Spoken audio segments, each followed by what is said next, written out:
Hello বন্ধুরা, তোমরা কেমন আছো? আমি ভালো আছি। রোজকারের মতো আরেকটা ভিডিও নিয়ে চলে এসেছি। দেখো, সন্ধ্যাবেলা মেয়ে বাহানা করেছে মেলায় যাব বলে। দেখো, কাছাকাছি মেলা, এটা মেয়েকে নিয়ে চলে গেলাম। মেয়ে এখন সোনা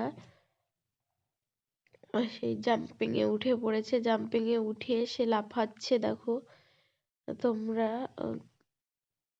কত খুশি চারিদিকে দেখছে। ও একা একা একা তো একটা ফিল করছে। অন্য বাচ্চা থাকলেও একটা আনন্দ, কিন্তু একা একা ওর মধ্যে বসে আছে, লাফাচ্ছে, এই করছে। দেখো চারিদিকে তোমাদের ঘুরিয়ে দেখাচ্ছি। এরপরে দেখো বন্ধুরা, আবার উঠে পড়েছে সোনা আরেকটা কারে। বলছে যে এটাই ও উঠবো। সেখানেও ওকে তোলা হয়েছে, কারণ কিছুতেই শুনছে না, একের পর এক ওঠার চেষ্টা করছে।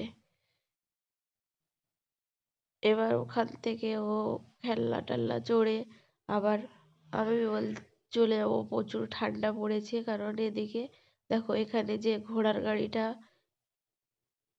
হচ্ছে, এটাও ওঠার জন্য বাহানা করছে, কিন্তু কি বুঝে উঠতে পারছে না যে কোনটায় উঠবে। আগে যেন কারে তুলে দিয়েছি। কারে তোলার পরে আমারও তো চিন্তা হচ্ছে যে মাথা টাথা ঘুরাচ্ছে, কিন্তু কিন্তু চুপচাপ বসে আছে দেখছি। কিছুতেই কিছু বলছে না। একা একা তো। দেখো আবার এদিকে এসে ঘোড়াতেই বসে পড়েছে। মানে মানে শুনছেই না, সবটাই চড়বে সে। এদিকে আমরা মামি মেলার মধ্যে চারিদিকে একটু ঘুরে নেওয়ার চেষ্টা করছি। ওর বাবাই ভিডিওটা করেছিল, তো দেখানোর চেষ্টা করলাম। এদিকে আমি ওই টুকটাক দেখছি চারিদিকে। মেলাটা একেবারে আমরা সন্ধ্যায় এসেছি বলে কোনো লোকজন দেখা যাচ্ছে না, আমরাই মনে হচ্ছে একা। হ্যাঁ, দু একজন লোক আছে, তো মানে মেলাটা এখনো জমে ওঠেনি। সন্ধ্যের থেকে তো অনুষ্ঠান হবে, ওই জন্য এখন কেউ আসেনি। আজকে ম্যাজিক শো আছে, ও দেখবো না আমরা। আমরা এমনি চলে যাবো বাচ্চাটাকে ঘুরিয়ে নিয়ে। দেখো মেয়েটা কত খুশি। একের পর এক গাড়িতে সব চড়লো। মানে তোমাদের আর কি বলবো, মানে মেয়েটা ওই একা একা থেকে থেকেই তো বাইরে এলেই কত আনন্দ, কত খুশি হয়।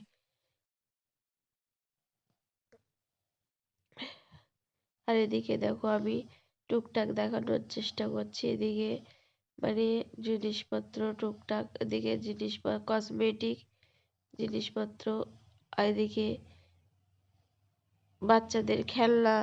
এগুলো আমার সোনা দেখো এটা নেওয়ার জন্য চেষ্টা করছে। এটাই নিয়েছে সোনা, এগুলো নেবে, খেলনা খেলবে সে। নেওয়ার পরে দেখো এই খেলনাটা আলো জ্বলছে, এটা নিয়েছে। এবার